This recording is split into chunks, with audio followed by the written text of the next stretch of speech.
Right, hello. Welcome back to A Drunk History Middle Earth. It is me, your host Chris, missing once again my wife. She's not going to see us to the end of Rohan. Unfortunately, it's just the way things are. Today's actually Rebecca's birthday, which is nice. She's currently downstairs with her mum. We are 2 days back from our cruise, where we spent 2 weeks with our daughter and Becca's mum and Becca's brother, though we barely saw them, cruising around the Canary Islands. It was absolutely fantastic. The ship was in the news because of an outbreak of norovirus, which they were just going mental trying to curb whilst we were on the cruise. And the last time me and Becca did a cruise was December 2019, when we were also in the news again because the ship fucking broke.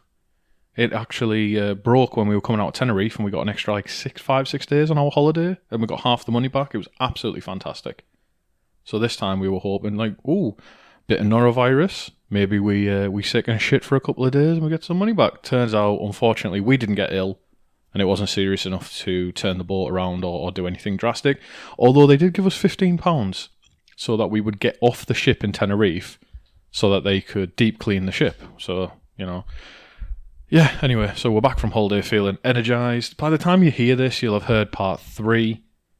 And the weirdest thing is about this series is we were already kind of deep into it. I'd already done most of the research when we found out that Bernard Hill passed away, and he was a guy of significant age. He had a fantastic career. So R.I.P. to the man. His legacy is not least playing the most iconic King of the Mark. But that's what we're going to talk about today, actually, and it just lent itself quite nicely because I had to cut last episode short. It's only about 40 minutes or so, because by the time you get to Theoden, you've only got 3 kings to cover. You've got Theoden, Eomer, and Elfwine. And Theoden and Eomer, being central characters to the Lord of the Rings, have a fuckload of lore around them and story to tell. So, that's why there's been 4 episodes to this series instead of 3, because it would have been unmanageable for my workload to make it'd probably been 2 3-hour episodes or 3 2-hour episodes or something like that, and it's just not feasible with the way I work, because as we know, I don't monetize this podcast. I've got no current plans to, because I've got a full-time job and I do this for the love, basically. And that might change in the future if there's a good enough reason to, then we might do it. But for the moment, if you ever want to support the show, go and donate to the charity that I've got in my bio, the Guide Dogs, who do great work for people with vision difficulties. And of course, I'm running a half marathon for them in September. So today we're going to cover Theoden, Eomer, and Elfwine. But naturally, more characters get involved in that. So that we're going to cover those people as well. Sit in, strap on, relax, chill out. Oh, a bit of I don't quite know how to say this, and this is me being 100% serious. It's not so much a content warning, but I'll be upfront that I'm going to talk a bit about abuse and things related to domestic violence. So if that's not something you're into, then fair enough. It's around Theoden and Wormtongue. As Kat said when I was talking to her yesterday, I think most people by now would kind of understand the tone of this podcast. So and also, if you're starting with us on episode 4 and this is your first episode, what the fuck are you doing? So anyway, right, you've been told. I'm not saying warning because we're all adults. Interestingly enough, the demographic for this podcast is pretty much people mine and Becca's age, which is absolutely lovely because it's just that's not to say our younger and older listeners don't count, but it's interesting that like attracts like, which is interesting because across all platforms, it's generally people 29 to 35 who are our main audience, which I find interesting. Another thing to mention. So I know a couple of listeners to the podcast, like Jake, who's just had a baby, by the way, so congratulations to Jake and Naomi. He was a lad I knew at college, and he found me again. He didn't know it was me. He found me again listening to the podcast, but he found us on YouTube, where I used to have to upload videos manually, which was a fucking pain in the ass. Now, Google has a long habit of abandoning technologies that they don't do well with, and Google Podcast Manager was one of them. But that means that YouTube now accepts RSS feeds. And for anyone not in the podcast space, an RSS feed is basically just how I upload the podcast to one place and then distribute it to all the different platforms. So if you listen to this on Spotify, Apple, Audible, YouTube now, then it's because I've uploaded it to one place and it's been distributed across all the different platforms. And YouTube now accepts RSS feed, so it's made it a fuck ton easier to get the podcast on YouTube, which is great. It means there'll be no delay. It just comes out whenever everything else comes out, not when I be like, wake up in the middle of the night, like, oh shit, I forgot to upload to YouTube. So that's a bit of housekeeping for the show. Theoden. Theoden came to power in the year 2980 of the Third Age and ruled until 3019, dying on the fields of Pelennor during the War of the Ring, and events we're pretty familiar with. And Theoden, in the movies, in my opinion, delivers the best speech that a king has delivered in cinema. Second only, really, to Aragorn at the Morannon. But seeing Return of the King at the Royal Albert Hall was unbelievable when we saw this bit. Like, the charge across Pelennor, when that violin kicks in, that's just... oh, fucking chef's kiss. It's beautiful. So, but let's deal with the biography, right? So last episode we covered Thengel with a th and Fengel with a f. And F for Fengel is the father of Thengel, and his son is Theoden. So Theoden's dad is Thengel and his granddad is Fengel. I remember Thengel with a th didn't like Fengel with an f because he was a bit of a bastard. That's why Theoden was born in Gondor to his father, and his mother was Morwen Steelsheen. And he spent the first 5 years of his life in Gondor, where he learned to speak Sindarin, which was the language of the courts of Gondor, as well as his ancestral language of Rohanese, and the common tongue of Westron, which is... So the Lord of the Rings, for everyone who doesn't know, the Lord of the Rings is posed as like a fictional manuscript that J.R.R. Tolkien found and then translated into English, and the language it's translated from is called Westron. He was at least trilingual, which is pretty cool, and trilingual means he speaks 3 languages, unlike trisexual, which means you'll try anything twice in case you don't like it the first time. Theoden's name means lord or king in Old Norse, in Old English, but there's a cognate, i.e. a related word, in Old Norse called Theodan, which means leader of the people. So it's a very kingly name, regardless of the proper origins.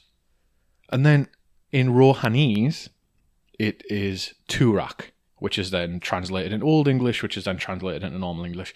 So the thing with Rohan is everything relates to Old English because that's the language that Tolkien puts it as. But in universe, Rohanese was a distinct language that was then translated in Old English, which then we get translated into modern English, and it's just Tolkien being a fucking philology dick as usual. Anyway, he later gets an epithet, a title, given later in life, after throwing off the spell of Saruman, which is called Ednu, which means restored. So by the time he dies, his name is Leader of the People, Restored. Theoden had a wife called Elfhild, and she dies in the year 2978 of the Third Age, giving birth to Theodred, Theoden's son. By the time of the War of the Ring, Rohan had been without a queen for 40 years, and Theoden being a widower. Very hard circumstances, but I suppose the argument could be made that he had a son and an heir, so there'd be no political pressure to marry, I suppose. And maybe he just really missed his wife, maybe it was a marriage of love as opposed to a marriage of convenience. But we don't really know much about her. We just know that she died in childbirth, and that's pretty much it. We don't know where she came from. But as mentioned, I think in the last episode, Theoden had a sister called Theodwyn, who he loved dearly. She married a man called Eamund, who was the third Marshal of the Mark, and they married in the year 2989 of the Third Age and had 2 kids. Eomer, the oldest, came along in 2991, and Eowyn came along 4 years later in 2995. So Eamund, if you remember all the way back to our first episode, or no, actually I think it was our second episode on Rohan, Eamund, Eomer's dad, is descended from Eofor, who is the youngest son of the second king of Rohan, Brago, who Aragorn's horse is called Brago in the films. So, in this king, remember, Brego, his oldest son, went to the paths of the dead. Balder, he proclaimed that speech, hey, I'm going to go to the paths of the dead, and he never came back. So then the second son, Aldo, became the king, but the third son, Eofor, stayed in Aldburg, and that's who Aemond is descended from. So he's descended from like the second king of Rohan's youngest son. So it's still a pretty cool lineage, right? Aemond was killed by orcs after he was ambushed near the Emyn Muil in the year 3002 of the Third Age. So a good 16 years before the events of Lord of the Rings, right? And Aemond translates to war horse protector, which is it's one of his main jobs as Marshal of the Mark, is to protect horses, and orcs were stealing horses, so he died doing his job, right? As we've seen multiple other times in Tolkien, after her husband died, Theodwyn became ill and died soon after. She died in the same year, and I think it was from grief, right? And what's kind of sad about this, and it's quite common with depression in general, is that Theodwyn translates to the joy of the people. So outwardly, it would seem that she was a joyful, loving, lovely person, and then she withered away and died of her own grief, which, again, quite a lot in common with depression, where, outwardly, they might seem fine, and then you don't see the signs, and boom. Whew, that was a bit heavy. Anyway, so Theoden took in his sister's kids, he took in his niece and nephew, and he adopts them. He raises them alongside him, his own son, Theodred, and they come and live at Edoras, and come and live in Meadowseld as well. And it's a sad thing to think of, but you probably, if you haven't made the connection yet, you're like, oh, why has Éomer become king in the films after Theoden and not Theodred? Well, let's discuss Theodred's death and his tale. And his death actually marks the beginning of the War of the Ring, which we don't see on screen in the films, but it is the beginning of the War of the Ring. So Theodred was Theoden's son, and the second Marshal of the Mark during the War of the Ring. And his name roughly translates to Counselor of the People. And remember, anything I say is a translation, unless I say it's something specific. While we're talking about Rohan, it's a translation from Old English. Keep that in mind. So, Theodred, the poor lad, dies during the first battle of the Fords of Isen. He'd stationed himself at Helm's Deep, because that's where the second Marshal should be when in a place of strength, when they think something's going to kick off, and they were rightly worried about Saruman. So on the 25th of February, 3019 of the Third Age, so what's happened now? Have they set out from Rivendell yet? I think so. Saruman sends these forces across the River Isen with orders to kill the prince at all costs, right? He says to his soldiers, I'm sending an army, but your goal is to kill Theodred. At all costs, kill Theodred. And this is known as the First Battle of the Fords of Isen. And as soon as Theodred is killed, he is struck down, the forces of Saruman retreat. They've done their job. And this is probably for the best, because if they hadn't have retreated, it would have went a lot worse for the Rohirrim. But the reason that Saruman wanted him dead was because of how loyal Theodred and Éomer were to Theoden. So the second and third Marshal of the Mark was still really loyal to the king, even though Wormtongue was doing his best to turn Theoden against them. And even when Theoden was deep under control by Saruman and Wormtongue, they stayed loyal to him. Éomer and Theodred stayed loyal, even though he was being a bit of a bastard, under their control. The first Battle of the Fords of Isen could be its own episode, right? And I know I say that all the time. But it was a heroic stand against orcs, uruks, and Dunlendings, including some wolf riders. It marked the first Battle of the Ring, and as I mentioned, it takes place on the 25th of February. So, Theodred knew what was happening because the Fords of Isen were just out there, a safe place to cross the river. And it's because it's a deep and fast river, it's the River Isen.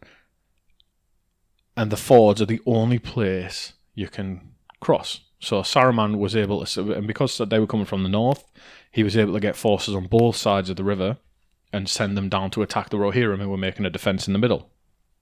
Theodred was expecting trouble, as I mentioned, at the gates of Isengard, though.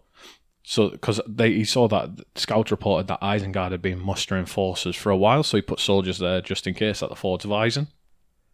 Again, we have to remember that by this point, the Rohirrim historically are quite well versed in watching out for trouble from Isengard, even before Saruman, because we remember the Dunlendings have been there. So Theodred, as well as Grimbold and Elfhelm, were the commanders of the forces there by the time the battle kicked off. There was around 2,000 fighters on each side, and it was a fiercely fought battle. But all the best soldiers were sent just to kill Theodred. It was a murder mission. It wasn't a tactical battle. It wasn't a play for anything. It was just kill.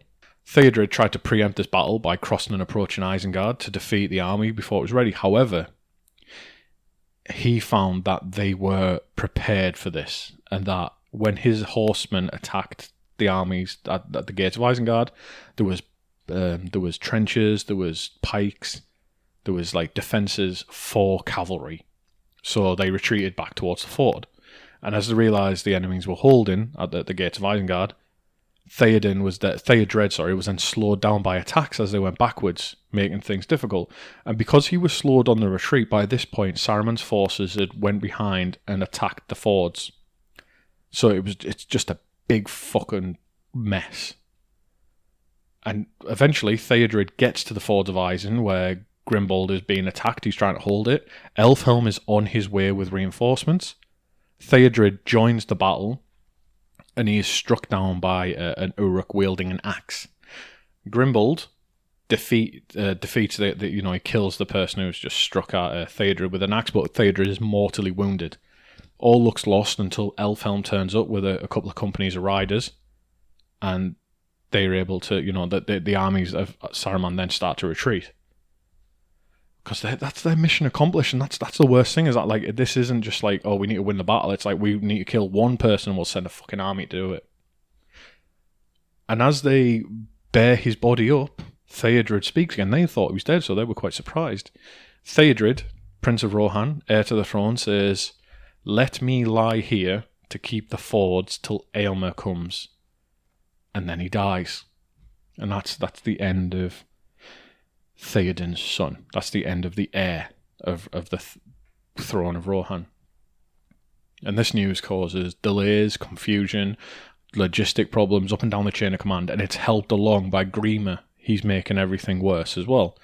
And so the morale is quite low for the Rohirrim. A senior figure in the army called Erkenbrand takes charge of the forces in the west in Theodred's place.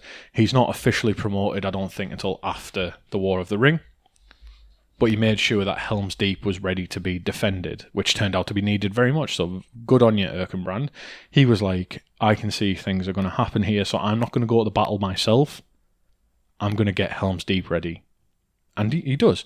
Because 7 days later, there is another attack on the forts of Isen. It goes very badly for the Rohirrim, and this is what causes Theoden to turn away from the forts of Isen and retreat to Helm's Deep, where we have the battle at the Hornburg, right? So let's discuss Theoden for a bit, now that we know what happens to Theodred. So while all this is going on, so from about the year 3014 of the Third Age, so for about 4 or 5 years by the time of the War of the Ring, Saruman has been worming his way into Theoden, right? His health started to fail. It's unclear just how much Saruman and Wormtongue did versus just how much is like old age, because he was like 66 by the time he started to go a bit weird. And I don't want to make light of this, but I think it's a very interesting point when I was researching that I made, like a connection that I made, and somebody might have made this connection before, and I don't know.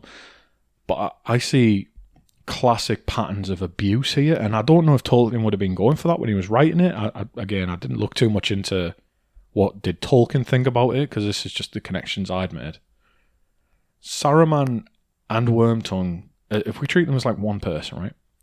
It's a classic abuser strategy. They cut Theoden off from people who could see the extent of the harm being done to him. They cut him off from anyone who could maybe get through to Theoden properly and show him just how fucked up his treatment was. So Theoden was being controlled, and we're going to look at that now, right? And just as an aside before we get into this, if any of what I say in the next couple of minutes starts to ring true a little bit, or it's uncomfortably familiar with what you hear, get help, right? I'm not best placed to give you that help. I'm a fucking podcast host talking about Lord of the Rings. But anything I say in the next few minutes that starts to, because we're going to go over some of the signs of abuse and some of the behaviours that abusers do when they're isolating and, coercive control. If any of this starts to ring true, man or woman, whoever, if you're in a relationship, man or a woman, and it starts to, to look familiar, have a good fucking think about getting some help, right? So I'll put some resources in the episode description. So I found a website when I was researching this, and I went down this little rabbit hole, and it was about domestic abuse, right? Because I was like, oh shit, that seems like quite abusive what they're doing. I was like, oh fuck, it really is. So I looked up some of the signs and tactics of emotional and domestic abuse, right? So let's have a look at some of the warning signs that I looked at from healthline.com about coercive control. So the first point was isolating you from your support system. It seems that Wormtongue achieves this, even partially, because especially after Aomer is arrested. Another key aspect of this point was moving you far away from family so that it's hard to visit them. Now, at first, this doesn't seem right because, he's a king, he stays, he's got the capital, he's got Meadowselder, etc. But if we look at Wormtongue, in the chapter, The King of the Golden Hall, Gandalf approaches Edoras, and there are guards there that have been warned specifically by Wormtongue that no strangers should pass the gates. That is designed specifically to keep people from interfering, i.e. outsiders coming in and looking at the situation and saying that's not right. Especially people who might have the authority or the power to get through to Theoden. And it's designed to keep Gandalf out because this is exactly what he fucking does. So, for me, that's the box ticked. Theoden is isolated from any of his support network. Point 2. Monitoring your activity throughout the day. He was the king's advisor. He was there at his councils and he spoke for him when Gandalf was there. And Gandalf had to reveal a slight bit of his power so he could tell Grima to shut the fuck up before he could speak to Theoden directly. Point 3. Denying your freedom and autonomy. Not explicitly stated, I don't think, but through his quote-unquote counsels, such as forbidding Gandalf's staff, etc., it showed his control. So Grima points out that they should have taken away Gandalf's staff, and Gandalf had to argue to keep it, so, Grima knows what's up. And then Theoden, but with denying your freedom and autonomy, if we look at the freedom part, right? Theoden rarely left his hall and was physically weakened. And Gandalf hints at this when he says, I bid you come out before your doors and look abroad. Too long have you sat in shadows and trusted to twisted tales and crooked promptings. And this is as he breaks the spell on Theoden. Point number 4, gaslighting. 100% he does this. I've just covered it a couple of minutes ago. And if you didn't listen, then that's your fault for being so fucking stupid, right? You're remembering it wrong. And if you think I didn't cover it, then you're wrong and you're probably crazy. I think you should go back for a couple of minutes and look at everything I've just said about gaslighting. Because I did. I guarantee you I did. And you're remembering it wrong. And if you can't find it, it's because you're stupid. Okay? And I think you owe me an apology. Point 5. Name calling. Putting you down. This is the most spurious one. The strongest evidence here is when he spits at Theoden's feet, after basically the jig is up, right? Theoden says, prove your loyalty, come and ride to war with me. And he's like, shit. And spits at Theoden's feet, and then they wash it away with water. That's in itself, that's an abuser move, because he doesn't get his own way, so the mask drops. It's no longer I'm doing this for your own good. It's as soon as he's surrounded by people who are like, you are full of shit, the mask drops and he just spits, he spits at Theoden and fucks off to Saruman. Point 6, turning your kids against you. This is a big one, but not in quite the way that I suppose Healthline thought about it. Grima tries the opposite. He tries to turn Theoden against his kids, not turning the kids against them. So, Grima makes out Theodred to be soft-hearted and tries to make Aomer out as a power-hungry warmonger. And there are two main obstacles in his way, and that's Theodred and Aomer.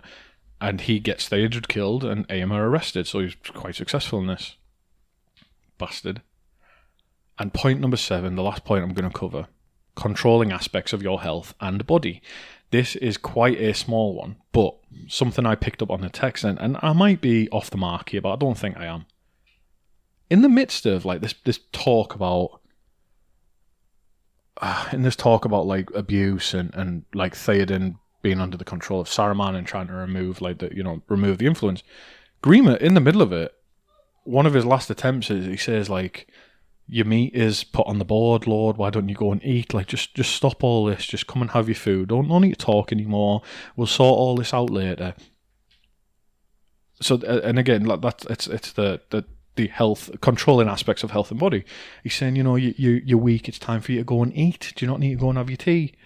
And like, it's such a small thing, but to me, that type of abuse of like controlling when he eats, I think there's a point to be made. So those are all the signs that I'm going to cover about Theoden being abused by Grima. Now, maybe on reflection, I might have looked a bit more into elder abuse, because that could have also worked as well. But again, abuse is abuse broadly. And like I said, if anything I've said, particularly the gaslighting one, rings even slightly true for you, man or woman, get some fucking help. I'm not the one who can help because I'm just not qualified to do that. I'm barely qualified to do my job, and I'm a fucking engineer. So don't come at me with your, I'll be a listening ear, but I'm not qualified to help. Get some actual proper fucking help, because in abusive relationships, I found out, and when I was researching in abusive situations, they make you make a plan and like practice your plan for getting to safety, which I'd never ever considered, and I don't know whether that's from being a man or from being like happily married or what, but like I'd never considered you'd need an actual plan to leave a relationship, and that's just really fucking scary, to be honest. And that's not the hyperbolic type of scary where people are like, oh, I'm literally shaking, I'm crying right now. No, you're fucking not.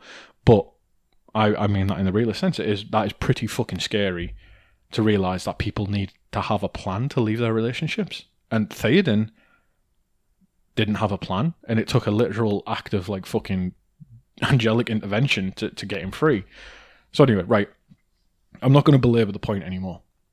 Grima controls Theoden like this for a while. As I mentioned, it starts around the year 3014 of the Third Age, when his health begins to fail. Fucking, I'm saying third that much, I just nearly said fail. Anyway, the spell's broken by Gandalf. Grima runs off to be with Saruman, and I'm not going to go back into it, but I was writing this part of the script, and I was like, oh Christ, Grima goes off to Saruman, he gets abused even fucking worse. Like, it's a cycle of abuse. But I'm not going back down that rabbit hole, right? Grima gets abused like fuck, and eventually kills Saruman for it. So the cycle of abuse is real. The end result of all of these events, Theoden's son is dead and his nephew is released from prison. Éomer is now the heir to the throne, apparent, but it's not until Theoden names him king that I think he would have been anyway, but I think it's just a blessing that Theoden gave him. So, an interesting bit though is that I don't know whether they held any political office when Theoden later attempts to appoint like Éowyn as some kind of like protector of the realm. Do you know, like when him and Éomer ride off to battle to fulfill the oath of Eorl when they're at Dunharrow and that. And I don't know whether Éowyn's seat would have been like queen or like, because there are queens of Rohan. But I don't know if she could have been a ruling queen or like a queen regent or something, and fuck knows. If it was primogeniture, they'd have just found the oldest surviving male heir, or the oldest surviving male relative, so I don't know. We don't know enough about it to know who that would have been. So, the Oath of Eorl I've just mentioned, we covered in the first episode. It's just Gondor and Rohan agreeing to help each other when they need to. So, with the spell broken, Theoden takes up his sword Herugrim, which, a little bit interesting language about this sword. Herugrim means very savage, or very fierce, or very cruel.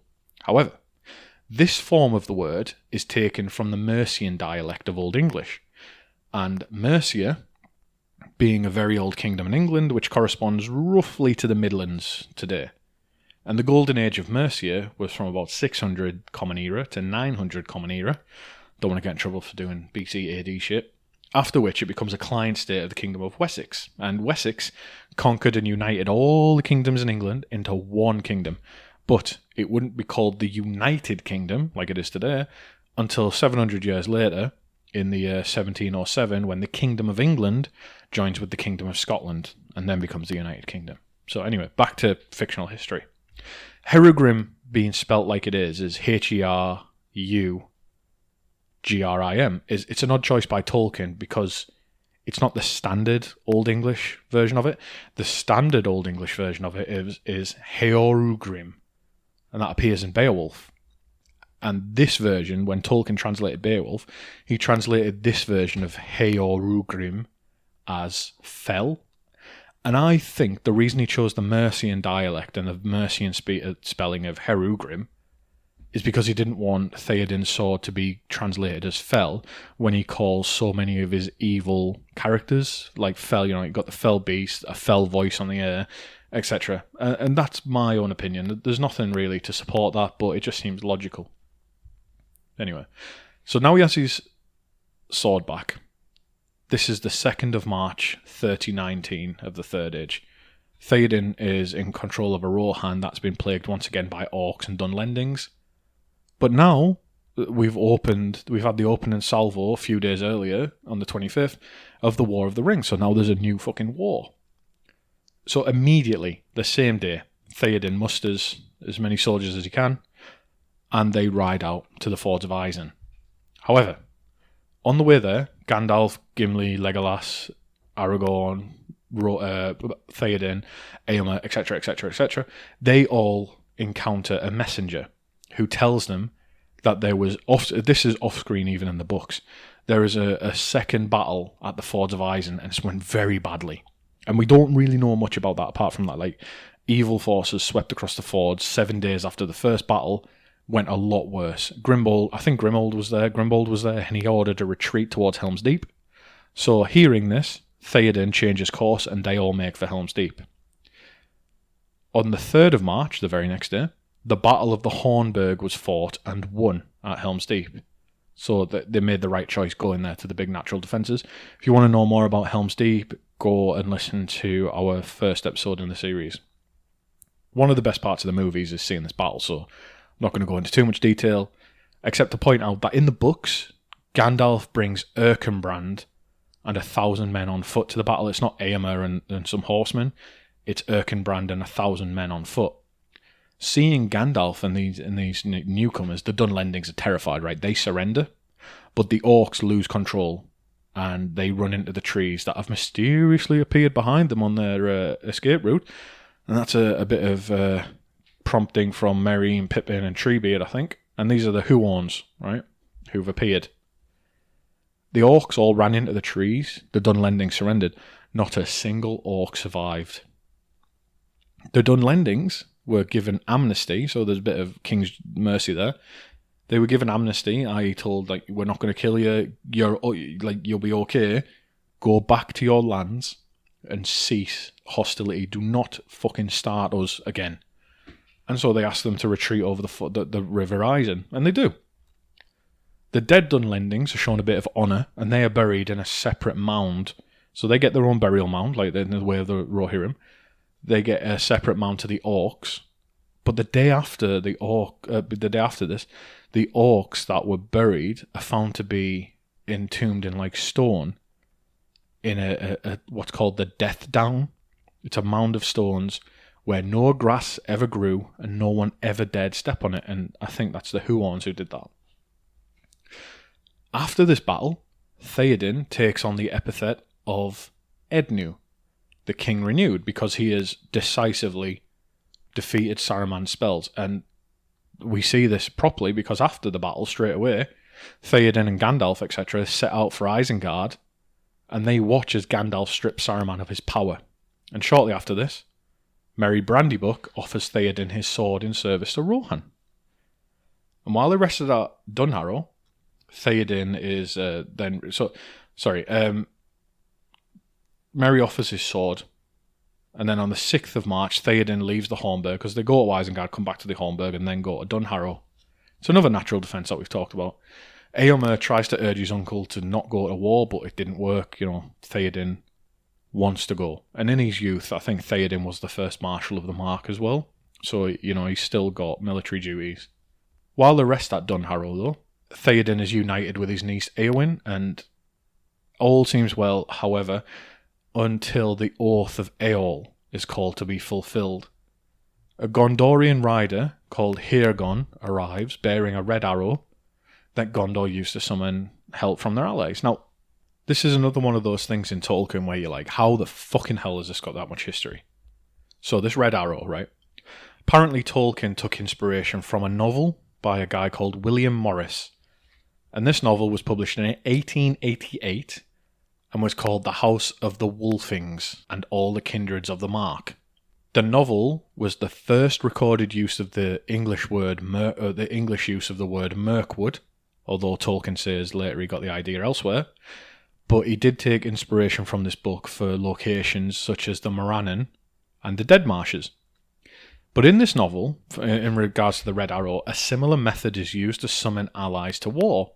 And I'm going to quote from an online resource here for the Tolkien Gateway, which says about this novel: Morris's use of the device is based on Germanic folk tradition, recorded, for instance, in the 12th century History of the Danes by the writer known as Saxo Grammaticus, Book 5 of which says that, on all occasion and of any sudden and urgent war, an arrow of wood looking like iron used to be passed on everywhere from man to man as a messenger. So, like, what the fuck? There's so many fucking layers to this.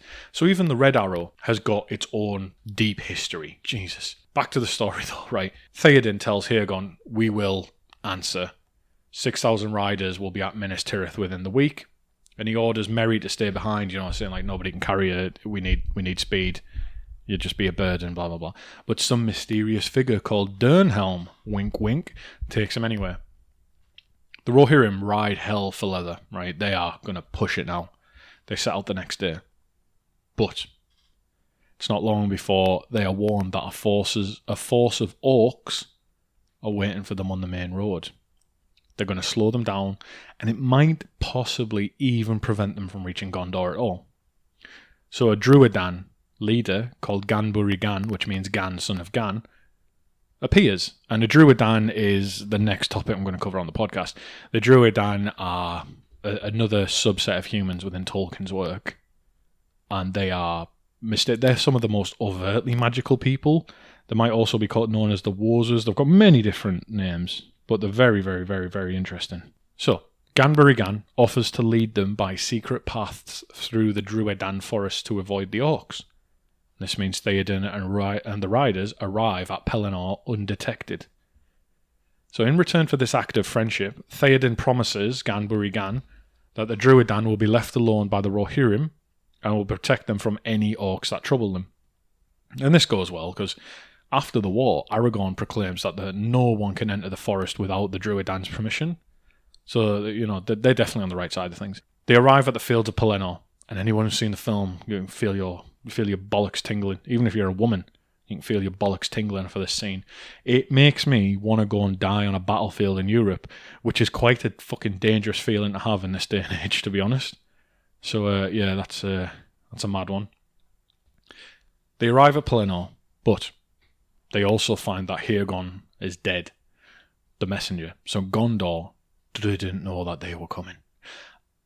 And Minas Tirith is being destroyed at this point. It is going very badly. Very, very, very, very badly. So Theoden, just as the darkness fades and dawn appears, Theoden orders possibly the best charge in all the fictional history and one of the best cinematic moments at dawn. And I think that I would safely mark this as one of the moments of eucatastrophe that Tolkien is quite fond of. He always writes about the eagles being the messengers or the cause of eucatastrophe.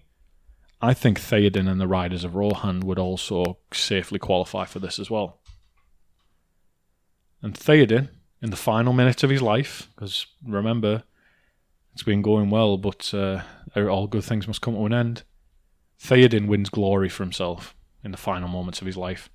He challenges a leader of the Haradrim's cavalry, and this leader has a standard of a black serpent upon scarlet as his banner. And Theoden kills him, and he also kills his standard bearer. And after this, Theoden is attacked by the Witch King of Angmar and his horse Snowmane, falls on him, crushing his body. And Snowman tries to roll away and just proceeds in injuring him further. There's no blame to be with Snowman, to be honest. He's called like Master's Bane or something afterwards, and he's buried in Pelennor. But I don't think he can be blamed for that. Like, you know, braver men than Snowman have ran away from the Witch King of Angmars and the Fell Beast. So yeah, I won't hold it too much against them. So Theoden dies, and immediately afterwards he's avenged by Éowyn and Merry, who defeat the Witch King of Angmar, fulfilling a prophecy or vision of Glorfindel, as discussed in our episode on the Witch King. So go back and listen to that if you're not sure what I'm on about. There's a lot to it, so just fucking bear that in mind. There's a lot more than you see in the films to that guy. And Theoden's final words, and yeah, I was writing this part yesterday, and it made me cry a little bit. Like my throat was like tightening up when I read it. So I'm going to read it again, the death scene of Theoden, and hope that I don't start weeping. And there stood Meriadoc, the hobbit, in the midst of the slain, blinking like an owl in the daylight, for tears blinded him. And through a mist he looked on Éowyn's fair head as she lay and did not move. And he looked on the face of the king, fallen in the midst of his glory. For Snowman in his agony had rolled away from him again, yet he was the bane of his master. Then Merry stooped and lifted the hand to kiss it, and lo, Theoden opened his eyes, and they were clear, and he spoke in a quiet voice, though laboured. "Farewell, Master Hobbidla," he said. "My body is broken. I go to my fathers, and even in their mighty company I shall not now be ashamed. I felled the black serpent, a grim morn, and a glad day, and a golden sunset." Merry could not speak, but wept anew. "Forgive me, Lord," he said, at last, "if I broke your command, and yet have done no more in your service than to weep at our parting." The old king smiled. "Grieve not. It is forgiven. Great heart will not be denied. Live now in blessedness, and when you sit in peace with your pipe, think of me. For never now shall I sit with you in Meadowseld, as I promised, or listen to your herb lore." He closed his eyes, and Merry bowed beside him. Presently he spoke again. "Where is Éomer? For my eyes darken, and I would see him ere I go. He must be king after me, and I would send word to Éowyn. She would not have me leave her, and now I shall not see her again, dearer than daughter." And so Theoden dies. A noble king meets a glorious end. So he was buried in the Hallows at Minas Tirith until the July, when Éomer returns to bring his body back to Rohan. And the Hallows are where the kings of Gondor are buried. So he's essentially like he's laid in state for a while in, like, you know, a place deserving of a king. In August, he's buried in the last mound of the second line of kings along the main road Vedaras. And then in the chapter Many Partings in Lord of the Rings, we attend Theoden's funeral, and there's a lovely poem written by a bard of Rohan, and I think it's the last poem he ever writes. And so I'll read the passage. "Then the riders of the king's house upon white horses rode round the barrow, and sang together a song of Theoden Thengel sung, that Gleoine his minstrel made, and he made no other song after. The slow voices of the riders stirred the hearts even of those who did not know the speech of that people. But the words of the song brought a light to the eyes of the folk of the mark as they heard again afar the thunder of the hooves of the north, and the voice of Eol crying above the battle upon the field of Celebrant. And the tale of kings rolled on, and the horn of Helm was loud in the mountains, until darkness came, and King Theoden arose and rode through the shadow to the fire, and died in splendour, even as the sun, returning beyond hope, gleamed upon Mindolluin in the morning. Out of doubt, out of dark, to the day's riding he rode singing in the sun, short sword unsheathing. Hope he rekindled, and in hope ended, over death, over dread, over doom lifted out of loss, out of life, unto long glory. And Mindolluin, here mentioned, is the mountain into which Minas Tirith is built. It's partly alongside the Hill of Guard, which Minas Tirith is mainly built on. And thus, that is the end of the second line of kings of Theoden's death. And his nephew Eomer takes the throne, and Eomer is the first of the third line of kings of Rohan. We'll have a little palate cleanser there. Shall we wipe our eyes for the death of Theoden? And now we're going to move on to his descendant. It makes me a little bit sad, but that quote about a grim morn, a glad day, and a golden sunset is so poetic, because that could describe an entire life in just one line. And it's absolutely beautiful. So, Eomer, right. I'm not getting too fucking soft on you, don't worry. Eomer ruled as the 18th king of Rohan, the first of the third line of kings, and he rules for 65 years, starting his rule when his uncle Theoden was killed during the Battle of Pelennor. And if that seems like it's just happened, it's because we've just talked about it. That's some more gaslighting for you. I know you don't trust your memory. So he died at the age of... Eomer dies at the age of 93, or in the year 63 of the fourth age of Middle-earth, and he was succeeded by his son, Elfwine. Eomer married a woman called Lothiriel, a daughter of Prince Imrahil of Dol Amroth. They got to know each other during their time in Gondor, after the War of the Ring, and they were married in the last year of the Third Age, which is 3021. Lothiriel had 3 older brothers called Elfir, Chiron, and Amrathos. We don't know when Lothiriel died, only that she was born in the year 2999 of the Third Age, making her about 22 when she was married. They had 1 kid together, Elfwine, the 19th and last king of Rohan that we know of. Now, Lothiriel's name is interesting. It means flower garlanded maiden. So Loth in Lothiriel being Sindarin for flowers, or flower, sorry. And see the confusion between Loth and Los in earlier in our series when we talk about Losanok, because it's a fucking mess. Tolkien created a mess with that language bit. And Riel, meaning garlanded maiden. And it's also the same part as Galadriel. It's the same element of the name. She's also a cousin to Boromir and Faramir on their mother's side. So Boromir and Faramir's mum, I think, is her dad's cousin, which is pretty cool. But her mum. Sorry, Boromir and Faramir's mum might be her dad's sister. I don't fucking know. Anyway, right, I can't be fucked working out Gondor's lineage. I'm pretty sure they're cousins. Let's just leave it at that. On the mother's side. It's been mental enough just working out Rohan, never mind the fucking mess that is Gondor. There's also another small inconsistency. This is the second inconsistency we've seen in the series. So it begs the question, did Tolkien just fucking give up with Rohan? He was like, fuck this, I can't be bothered. So it's the second inconsistency. So, in the published book, it has the year 3021 of the Third Age as their marriage date. But in the manuscript for Appendix B, which was shortened for publication, it was labelled as the year 3022, and in brackets, the first year of the Fourth Age. It doesn't matter. It makes no fucking difference whatsoever. But there is a difference of 1 year, whether they got married. But let's assume they got married in 3021. Eomer has a sword called Guthwine, which is Old English for battle friend. Another translation in the Bosworth Toller Dictionary of Old English is comrade. And for long-time listeners of the show, and it's amazing I can say that now, but for long-time listeners of the show, you might feel your nipples tighten a little bit there, your little brain bollocks being tickled, as you think, where have I heard the name Bosworth Toller before? If you remember way back in our episode on orcs, we encountered it there, because this is the famous or infamous dictionary where there might have been a mistake translating from Old English about our origin of the word orc. Because there's 2 entries.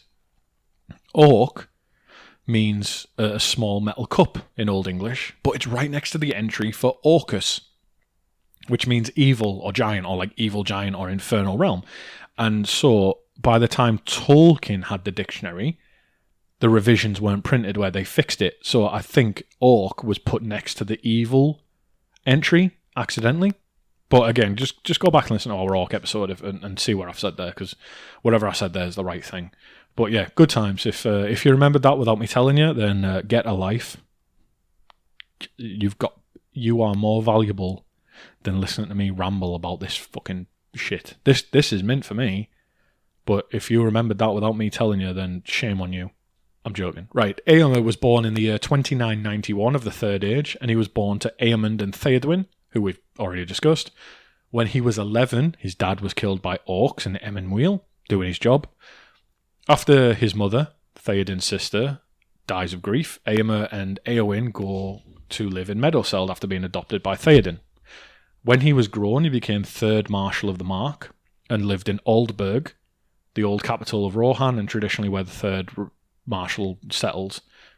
Eomer was a strong and valiant rider, and he was tall, and this was due to his lineage of being from both Gondor and Rohan, because remember, his grandmother, Morwen Steelsheen, was a tall, fair woman of the House of Dol Amroth, who he married back into. Fucking incest. Did they have banjos in Rohan? Anyway, Eomer encounters Boromir in the summer of the year 3018, when Boromir is crossing Rohan looking to go north for Rivendell. From him, Eomer learns that Boromir and Faramir have been having dreams. And the full dream is, seek for the sword that was broken, in Imladris it dwells. There shall the counsel taken, stronger than Morgul's spells. There shall be shown a token that doom is near at hand, for Isildur's bane shall waken, and the halfling forth shall stand. And this is that's the dream Boromir and Faramir had, which sets in motion, them going.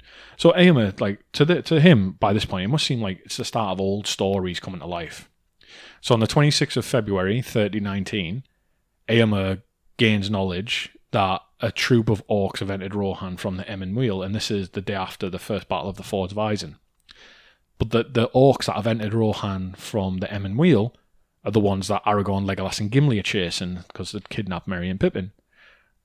Theoden, under direction of Grima, Wormtongue, forbids Eomer from pursuing them. But Eomer, in my opinion quite rightly, disobeys, as he knew Wormtongue is a sneaky bumhole.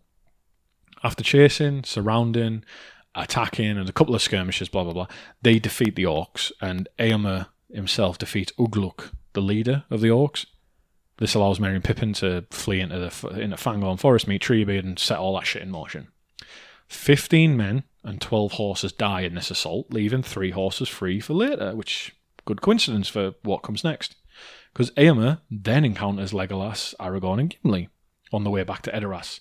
Things are a bit tense at first, but Aragorn whips out his sword and lets all the lads have a look at it.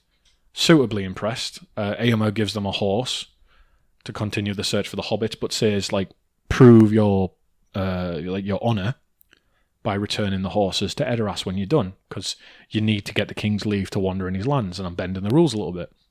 And when Eomer returns to Edoras, he threatens Grima for being a little wanker, and he's arrested for threatening Grima and also for disobeying the orders of letting strangers roam free in Rohan. After Gandalf heals Theoden, Eomer's released and he's happy to see Theoden again. He hands him his sword and says, take up my sword, just as an offer of fealty. He's have my, hold a sword again, remember the strength of you.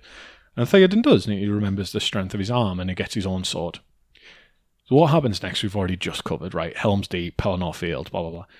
So Theoden dies, Eomer becomes king of the Mark, and Eomer mistakenly thinks that Eowyn has died, because he sees her laying near Theoden, and leads his men across to Pelennor in a rage, and they kill everything in their way, every enemy in their way. But they were a little bit hasty, as Treebeard would say. They get surrounded, and things look a bit bleak until Imrahil, the Prince of Dol Amroth, comes to their rescue. He comes with some Gondorian horsemen. But then, more enemies come from Osgiliath, and they're surrounded, and they see the Corsairs of Umbar's ships coming up the river. So it all looks like Eomer's going to die, Imrahil's going to die, until they see, thankfully, that Aragorn and his army are the ones on the ships. And so Aragorn and Eomer meet again, surrounded on a battlefield by enemies, as they'd said earlier when they were talking that they would do. On the 25th of March, Eomer fights alongside the rest of the OGs at the Morannon in order to give Sam and Frodo the chance they need to destroy the ring. And Eomer purposefully agrees with what Aragorn wants here, as he sees he's returning the favour of a friend who helped him when he was in need. So when they're all discussing the best plan of action about what to do, Aragorn and Gandalf saying, like, we need to go to the Moran and give them a fighting chance, and Éomer agrees with that because of the honour of being friends with Aragorn. And the Oath of Eorl is strong here, right? After the War of the Ring is finished, on the 1st of May, Éomer attends the coronation of Aragorn. A week later, they go to Amon Anwar and they renew the oath of friendship between the two peoples. And then him and Éowyn, on about the 8th of May, 3019, set out for Rohan again.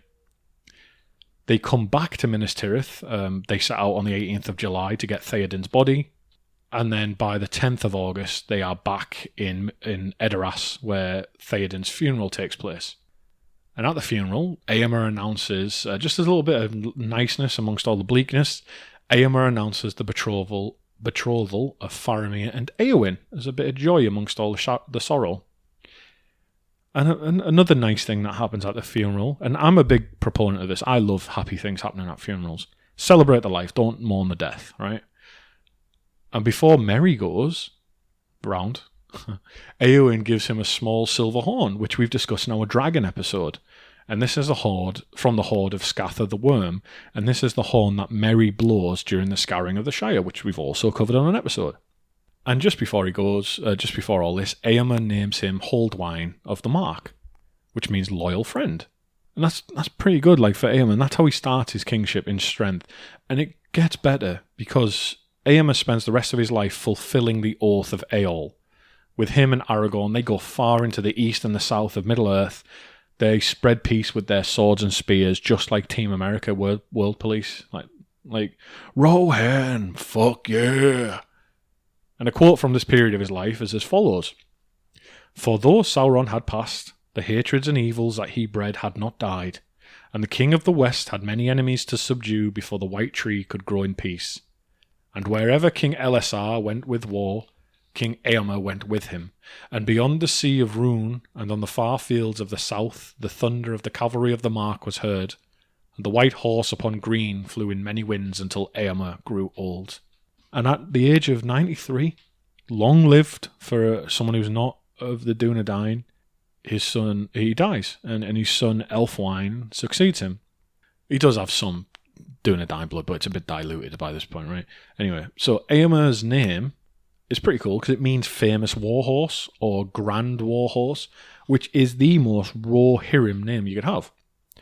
And later in life, he takes on an epithet, just like Theoden did, and the epithet is Eadig, which means happy or wealthy, and can also mean blessed. And interestingly, in Old English, this epithet is sometimes used to describe saints in medieval literature. So in our real world, some saints get called Eadig as well, because it means blessed. But he was given this title in universe because during his reign, Rohan healed and became strong and became wealthy. And that's Éomer. We've got one more king to cover, and then we're going to wrap this little series up.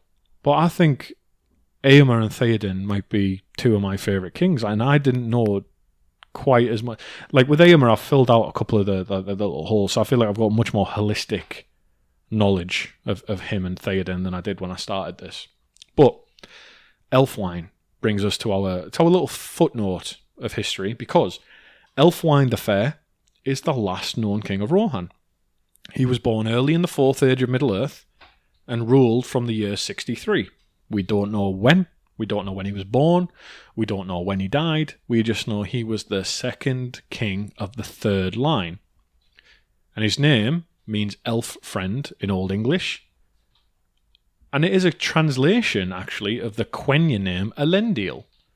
So he's got the same name as a very famous, like, other people.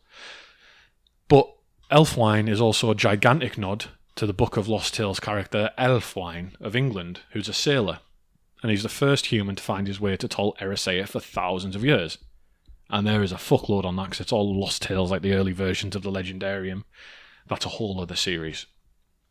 We know nothing else about Elfwine, except he bore a striking resemblance to his grandfather on his mother's side, Prince Imrahil of Dol Amroth. And that's it. that's the history of Rohan. I hope you've had fun. I hope you've learned a lot. So, just a little recap.